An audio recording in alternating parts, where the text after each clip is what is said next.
How to make the YouTube subscriptions private. Hey guys, welcome back to the channel.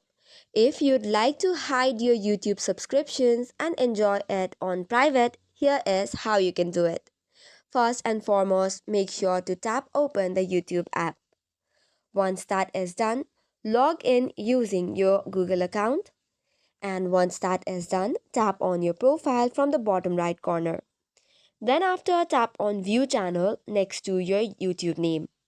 Then tap on this edit option or a pencil-like icon, which will take you to channel settings.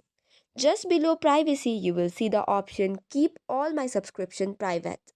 Make sure to toggle it on, and this way now all of your subscriptions are hidden. If you want to make it public again, you can go to the same place and toggle the option off. So this is how you can enjoy YouTube while keeping your subscriptions hidden. That's all for today's video. For more such contents, do not forget to hit the like and subscribe button. Thank you and keep watching.